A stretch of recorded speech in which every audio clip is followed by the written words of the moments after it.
आज की क्लास में हम जानेंगे प्रोडक्ट्स सर्विस से रिलेटेड कंप्लेंट कैसे की जाती है, साथ ही उसका फॉर्मेट क्या होता है। ये फॉर्मेट एक कॉमन फॉर्मेट होगा जो आप थोड़ा सा चेंज करके कहीं पर भी अप्लाई कर सकते हैं, तो इसे ध्यान से देखिएगा। तो कोई भी लेटर राइटिंग लिखते समय सबसे पहले सेंडर्स एड्रेस लिखा जाता है, उसके बाद डेट, डेट के बाद रिसीवर्स एड्रेस। तो ये मैंने लेटर राइटिंग के पार्ट 5 में कवर करा है, आप देख सकते हैं कंप्लेंट लेटर राइटिंग के। तो सबसे पहले आप जब आप रिसीवर्स एड्रेस लिख लेते हैं, उसके बाद सब्जेक्ट लिखा जाता है। कहाँ लाइन छोड़िए कहाँ नहीं छोड़नी ये भी मैंने पहले वाले पार्ट्स में बता रखा है, आप देख लीजिएगा। सब्जेक्ट सब्जेक्ट को आप स्टार्ट करेंगे कंप्लेंट्स ऑफ से। उसके बाद आप सिंपल कंप्लेंट लिखेंगे। अगर मान लीजिए कंप्लेंट ऑफ कोई प्रोडक्ट्स का खराब है, टीवी टीवी आप सीधा टीवी लिख दीजिए, वॉशिंग मशीन लिख दीजिए, मोबाइल फ़ोन लिख दीजिए। इस तरीके का आप कोई भी एग्जाम्पल लिख सकते हैं डायरेक्ट। उसके बाद सर या मैडम लिखना है आपको, और जो एक कॉमन फॉर्मेट है इस तरीके से स्टार्ट होता है। I am sorry to inform you, मैं आपको ये जानकारी देने में खेद प्रकट करता हूँ। दैट द प्रोडक्ट नेम, इसका मतलब है आप यहाँ पर प्रोडक्ट का नेम लिखेंगे। ये लाइनें ऐसी लिखते रहेंगे, उसका प्रोडक्ट का नेम कोई भी, जैसे मान लीजिए TV, washing machine, which I bought from your. तो कोई ना कोई शॉप तो जरूर दे रखी होगी, शॉप का आप नाम लिख दीजिएगा या कंपनी का नाम। उसके बाद cash memo number, cash memo number मतलब एक तरीके से जो ऑर्डर नंबर होता है या फिर जो सिर्फ जो काट के देते हैं उसका नंबर। आप कोई भी फेक नंबर कैसा भी बना सकते हैं, ये इस तरीके से जैसे मैंने लिखा है यहाँ पर ऑन। मैं इसका एक एग्जांपल दूंगा, जरूर देखिएगा। उसके बाद डेट लिखनी है आपको। डेट किस फॉर्मेट में लिखनी है मैंने लेटर राइटिंग के पार्ट फर्स्ट में बताया, और आप एग्जाम्पल में भी देख सकते हैं।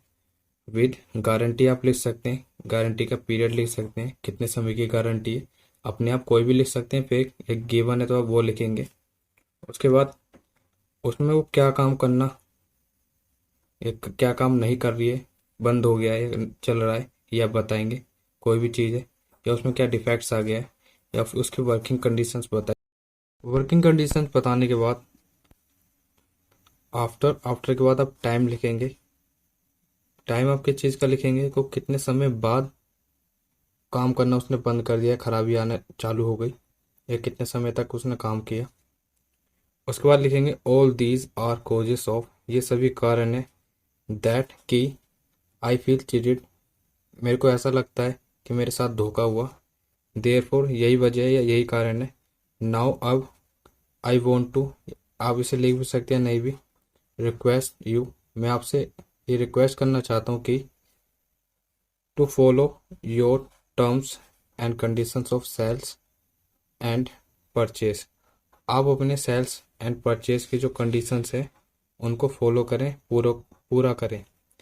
या तो अपने मैकेनिक को भेजें, या फिर आप मतलब मैकेनिक को भेजें प्रोडक्ट को रिपेयर कराने के लिए, या फिर कोई जो उसने फॉल्ट है या फिर इसमें कोई इशू है वो सॉल्व कराने के लिए या रिमूव करने के लिए, प्रोड्यूस इशू जो प्रोडक्ट में आया है, या फिर आप इसको रिप्लेस करें।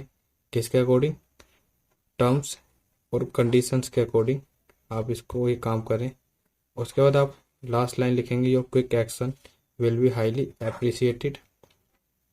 ये मतलब आप उनके कह रहे हैं, कर आप जल्दी से ये एक्शन ले लेते हैं, जो मेरी कंप्लेंट है आप उस पर एक्शन लेते हो, ये बहुत ही अप्रिसिएटेड होगा, मतलब प्रशंसनीय होगा।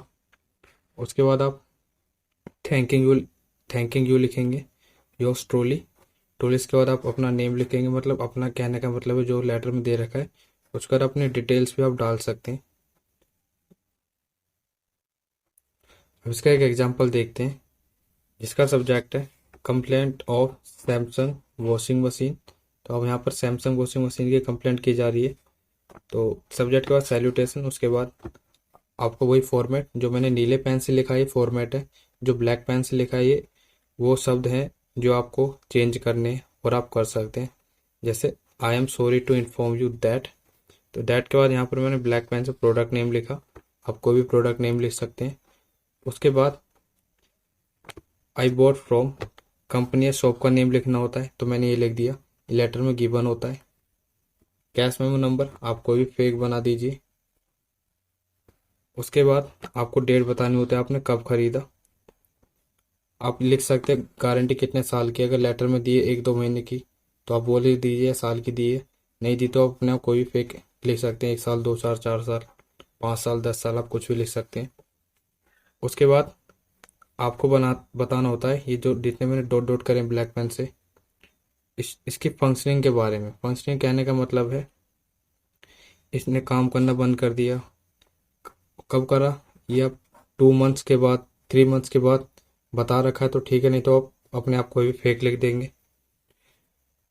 उसके बाद सडनली दी आप ये भी रीज़न दे सकते हैं इसमें क्या चीज़ है जिसने काम करना बंद कर दिया। तो ये तो आपको कॉमन कॉमन बात है, सभी को पता होता है। अगर टीवी है तो स्क्रीन या साउंड में दिक्कत आ सकती है, वॉशिंग मशीन है तो उसका स्पिन ड्राई सिस्टम ख़राब हो सकता है।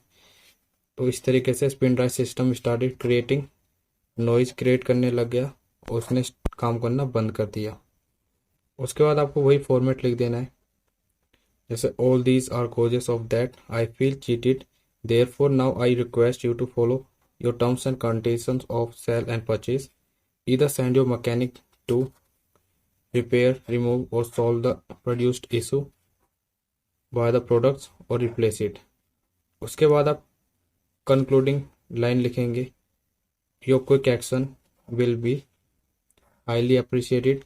आपका जल्दी एक्शन जो आप लेंगे मेरी कंप्लेंट पर वो प्रशंसनीय होगा। लास्ट आप करेंगे thanking you, yours truly, name और डिटेल्स। अगर आपको लेटर राइटिंग में या किसी भी कोई प्रकार की कोई दिक्कत आती है तो आप कमेंट कर सकते हैं, मैं उसका ज़रूर जवाब दूंगा। और अगर वीडियो बनानी पड़ी तो वो भी बनाऊंगा।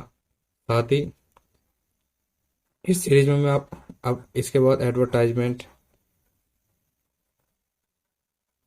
Notice, report, speech,